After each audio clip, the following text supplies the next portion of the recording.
यौम तकरीम शहदा के हवाले से district police line Toba Tek Singh में तकरीब मुनक्कद की गई। तकरीब में पुलिस लाइन में शहदा के साले सवाब के लिए कुरान खानी का अहतमाम किया गया। कुरान खानी के बाद शहदा को पुलिस के चाको चुबान दस्ते ने सलामी पेश की। डिस्ट्रिक्ट पुलिस अफसर आरफ शहबाज खान ने यादगार शहदा पर फूल चढ़ाए।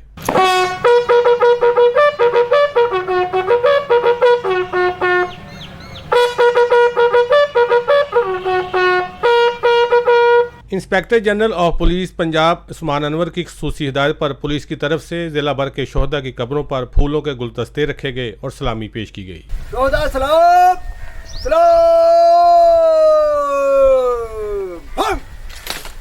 मेरे बाबा बहुत बहादुर थे। मुझे अपने बाबा की शहादत पर फ़ख्र है और मुझे ये भी फ़ख्र है कि मैं एक शहीद की बेटी हूँ। प्राउड करता हूँ कि मैं उनके घर से, उनके ख़ानदान से तल्लक है और इंशाअल्लाह आने वाले सालों में मैं भी पंजाब पुलिस ज्वाइन करूँगा। यौम तकरीम शोहदा के मौका पर शोहदा के दर्जात की बुलंदी, पाकिस्तान की सलामती, अमन और तरक्की के लिए खुसूसी दुआएं मांगी गईं। कैमरामैन अली हैदर के साथ सुल्तान महमूद, टोबा टेक सिंह।